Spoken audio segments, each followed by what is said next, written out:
મિત્રો, ધોરણ 9 અભ્યાસક્રમમાં થયેલ ફેરફાર એટલે કે ચાલુ વર્ષે જે અભ્યાસક્રમમાં જે ફેરફાર થયો છે તેના વિશે આ વિડીયોમાં જણાવ્યું છે. વિષય છે ગણિત. ધોરણ 9 વિષય ગણિત. ક્રમ, પ્રકરણનું નામ, અભ્યાસક્રમમાં રાખેલ પ્રકરણના મુદ્દાઓ, અભ્યાસક્રમમાં ચાલુ વર્ષ માટે રદ કરેલ મુદ્દાઓ. તો પહેલું ચેપ્ટર છે સંખ્યા પદ્ધતિ. તો સંખ્યા પદ્ધતિમાં કેટલા મુદ્દાઓ રાખેલ છે તે આપણે જોઈએ. 1.1 પ્રાસ્તાવિક, ઉદાહરણ 1, સ્વાધ્યાય 1.1, 1.2 અસમય સંખ્યાઓ, સ્વાધ્યાય 1.2 અને એક્ઝામ્પલ 1, 1.3 વાસ્તવિક સંખ્યા અને તેની દશાંશ અભિવ્યક્તિ. ઉદાહરણ 6, 7, 8, 9, 10, 13, 14, 15, 16, 17, 18, 19 અને 20. ત્યારબાદ છે સ્વાધ્યાય 1.3, એક્ઝામ્પલ 1 થી 4. 1.6 વાસ્તવિક સંખ્યાઓ માટે ઘાતાંકના નિયમો.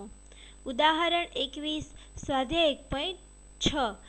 એટલે કે આટલી જે વસ્તુ છે તે ચેપ્ટર 1માંથી અભ્યાસક્રમમાં રાખેલ છે અને અહીં જે વસ્તુ આપેલી છે, અહીં જે મુદ્દા આપેલા છે તે અભ્યાસક્રમમાંથી ચાલુ વર્ષ માટે રદ કરેલ મુદ્દાઓ છે. તો ચાલો જોઈએ. ઉદાહરણ 2, 3, 4, 5, 11, 12. વર્ગમૂળ કુંતલની રચના. સ્વાધ્યાય 1.2, એક્ઝામ્પલ 2, 3. સ્વાધ્યાય 1.3, એક્ઝામ્પલ 5 થી 9. 1.4 સંખ્યા રેખા પર વાસ્તવિક સંખ્યાનું નિરૂપણ. સ્વાધ્યાય 1.4, 1.5 વાસ્તવિક સંખ્યા પર ગાણિતિક પ્રક્રિયાઓ અને સ્વાધ્યાય 1.5 જે આ વર્ષ માટે રદ કરેલ મુદ્દાઓ છે. ત્યારબાદ છે પ્રકરણ 2 બહુપદીઓ. તો તેમાં રાખેલ મુદ્દાઓ જોઈએ તો 2.1 પ્રાસ્તાવિક, 2.2 એકચલ બહુપદી, ઉદાહરણ 1, સ્વાધ્યાય 2.1, 2.3 બહુપદીના શૂન્યો, ઉદાહરણ 2, 3, 4, 5. સ્વાધ્યાય 2.2, એક્ઝામ્પલ 3.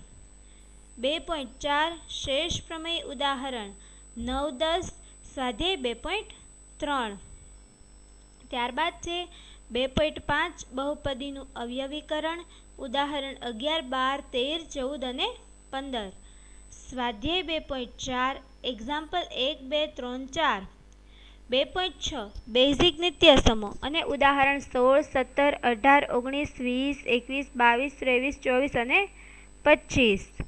સ્વાધ્યાય 2.5, એક્ઝામ્પલ 1 થી 7 જે રાખેલ મુદ્દાઓ છે અભ્યાસક્રમમાં. અને રદ કરેલા મુદ્દા જોઈએ તો ઉદાહરણ 6, 7, 8.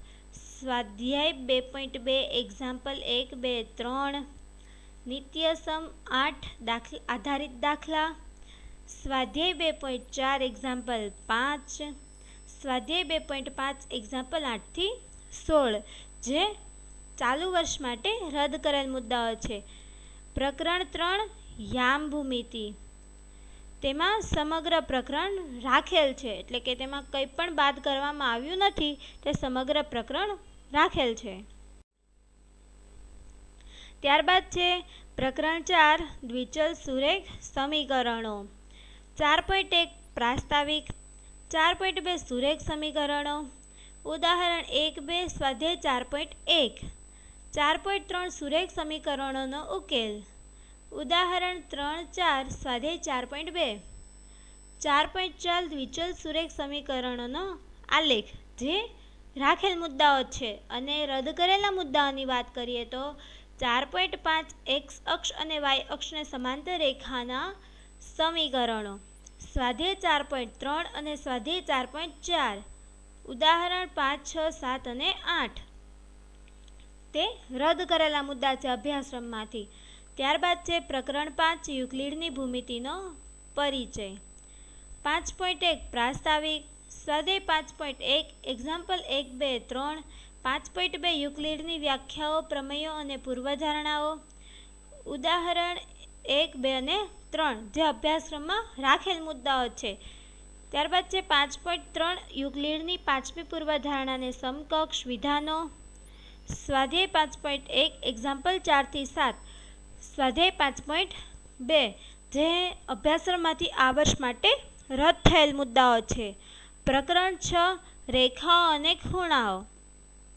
તેમાં 6.1 પ્રાસ્તાવિક, 6.2 મૂળભૂત પદો તથા વ્યાખ્યાઓ, 6.3 પરસ્પર છેદતી અને પરસ્પર ન છેદતી રેખાઓ, 6.4 ખૂણાઓની જોડ, પ્રમેય 6.1 ઉદાહરણ 1-2, સ્વાધ્યાય 6.1 એક્ઝામ્પલ 1-2, 6.5 સમાંતર રેખાઓ અને છેદિકા, પ્રમેય 6.2, પ્રમેય 6.3 થી પ્રમેય 6.6 માં પ્રતીક નાની સમજ, 6.6 એક જ રેખાને સમાંતર રેખાઓ, સ્વાધ્યાય 6.2 એક્ઝામ્પલ 1-4, 6.7 ત્રિકોણના ખૂણાઓના સરવાળાનો ગુણધર્મ, સ્વાધ્યાય 6.3 એક્ઝામ્પલ 1-2-3, પ્રમેય 6.7 પ્રમેય 6.8 માં પ્રતીક નાની સમજ. એટલે કે આટલા જે મુદ્દાઓ છે તે અભ્યાસક્રમમાં રાખેલ મુદ્દાઓ છે. અને સ્વાધ્યાય 6.1 એક્ઝામ્પલ 3-6, સ્વાધ્યાય 6.2 એક્ઝામ્પલ 5 અને 6, ઉદાહરણ 3, 4, 5, 6, 7, 8, સ્વાધ્યાય 6.3 એક્ઝામ્પલ 4, 5, 6 જે અભ્યાસક્રમમાંથી રદ થયેલ મુદ્દાઓ છે માત્ર ચાલુ વર્ષ માટે. એટલે કે આ જે કોલમ છે તેમાં રાખેલ મુદ્દા છે અભ્યાસક્રમના, અને આ કોલમ જે છે તેમાં રદ થયેલ મુદ્દાઓ છે. ત્યારબાદ છે પ્રકરણ 7 ત્રિકોણ. તેમાં રાખેલ મુદ્દાઓ જોઈએ તો 7.1 પ્રાસ્તાવિક, 7.2 ત્રિકોણની એકરૂપતા, 7.3 ત્રિકોણની એકરૂપતા માટેની શરતો, 7.4 ત્રિકોણ કેટલાક ગુણધર્મો, પ્રમેય 7.2 સાબિતી સાથે, પ્રમેય 7.3 થી 7.8 માં પ્રતીક નાની સમજ, 7.5 ત્રિકોણની એકરૂપતા માટેની કેટલીક વધુ શરતો, 7.6 ત્રિકોણમાં અસમાનતાઓ જે અભ્યાસક્રમમાં રાખેલ મુદ્દાઓ છે. અને ઉદાહરણ 1-9, સ્વાધ્યાય 7.1, સ્વાધ્યાય 7.2, સ્વાધ્યાય 7.3 અને સ્વાધ્યાય 7.4 જે અભ્યાસક્રમમાંથી રદ થયેલ મુદ્દા છે. પ્રકરણ 8 ચતુષ્કોણ.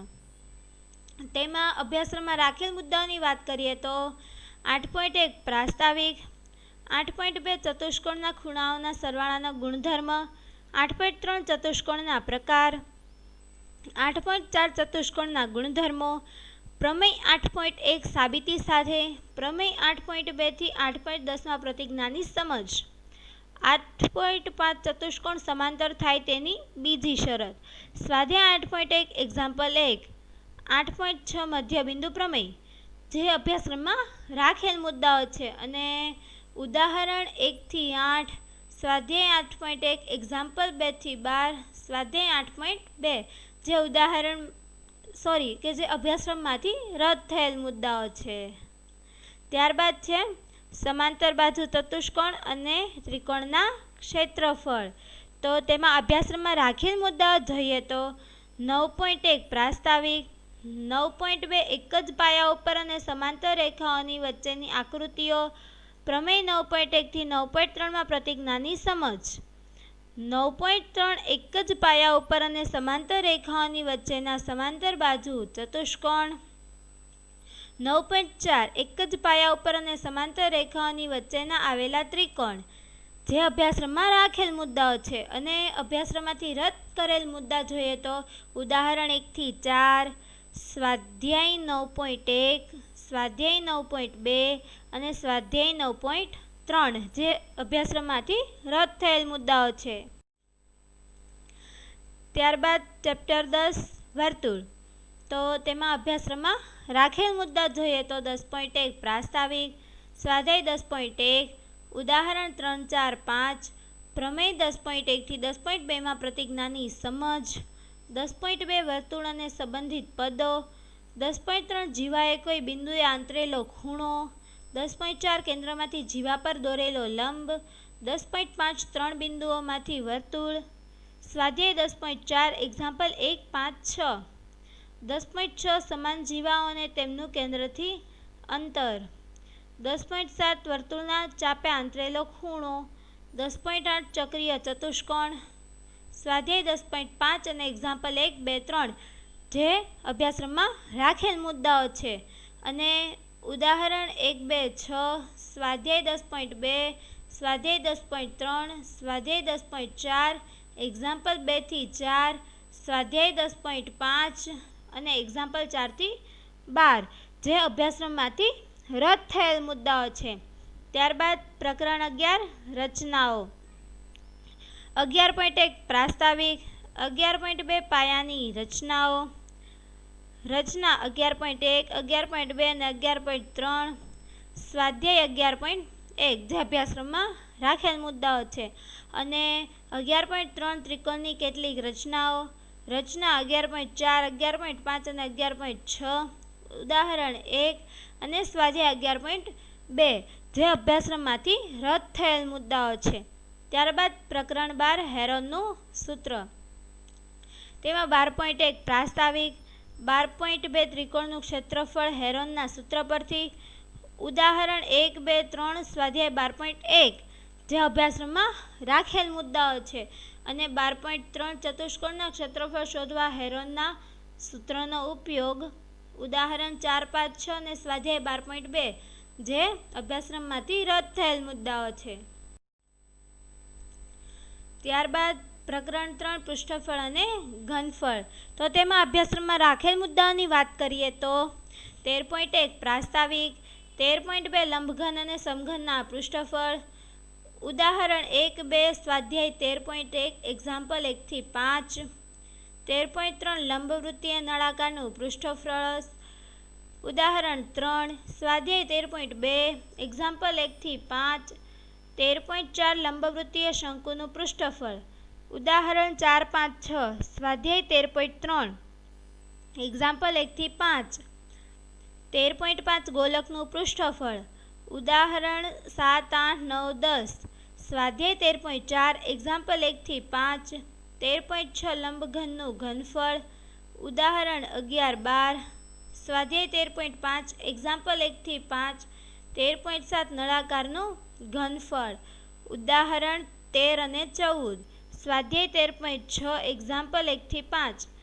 13.8 લંબવૃત્તીય શંકુનું ઘનફળ, ઉદાહરણ 15 અને 16 સ્વાધ્યાય 13.7 એક્ઝામ્પલ 1 થી 5, 13.9 ગોળાનું ઘનફળ, ઉદાહરણ 17, 18, 19 સ્વાધ્યાય 13.8 એક્ઝામ્પલ 1 થી 5 જે અભ્યાસક્રમમાં રાખેલ મુદ્દાઓ છે. અને સ્વાધ્યાય 13.1 એક્ઝામ્પલ 6 થી 8, સ્વાધ્યાય 13.2 એક્ઝામ્પલ 6 થી 11, સ્વાધ્યાય 13.3 એક્ઝામ્પલ 6 થી 8, સ્વાધ્યાય 13.4 એક્ઝામ્પલ 6 થી 9, સ્વાધ્યાય 13.5 એક્ઝામ્પલ 6 થી 9, સ્વાધ્યાય 13.6 એક્ઝામ્પલ 6 થી 8, સ્વાધ્યાય 13.7 એક્ઝામ્પલ 6 થી 9, સ્વાધ્યાય 13.8 એક્ઝામ્પલ 6 થી 10 જે અભ્યાસક્રમમાંથી રદ થયેલ મુદ્દાઓ છે. ત્યારબાદ છે પ્રકરણ 14 આંકડાશાસ્ત્ર. તો આંકડાશાસ્ત્રમાં અભ્યાસક્રમમાં રાખેલ મુદ્દાઓ જોઈએ તો 14.1 પ્રાસ્તાવિક, 14.2 માહિતીનું એકત્રીકરણ, 14.3 માહિતીની રજૂઆત, ઉદાહરણ 1, 2, 3, 4 સ્વાધ્યાય 14.2 એક્ઝામ્પલ 1, 2, 3, 4, 5, 14.5 મધ્યવર્તી સ્થિતિમાનના માપ, ઉદાહરણ 10 થી 15 અને સ્વાધ્યાય 14.4 જે અભ્યાસક્રમમાં રાખેલ મુદ્દાઓ છે. અને સ્વાધ્યાય 14.1, 14.4 માહિતીની આલેખાત્મક રજૂઆત, સ્વાધ્યાય 14.2 એક્ઝામ્પલ 6, 7, 8, 9 ઉદાહરણ 5 થી 9 અને સ્વાધ્યાય 14.13 જે અભ્યાસક્રમમાંથી રદ થયેલ મુદ્દાઓ છે. પ્રકરણ 15 સંભાવના જે સમગ્ર પ્રકરણ રાખેલ છે એટલે કે તેમાંથી કંઈ પણ વસ્તુ રદ કરવામાં આવી નથી. એટલે કે આ કોલમ જે છે તે અભ્યાસક્રમમાં રાખેલ મુદ્દાઓની કોલમ છે અને તે આ કોલમ છે તે આ વર્ષ માટે અભ્યાસક્રમમાંથી રદ થયેલ મુદ્દાની કોલમ છે. Thank you.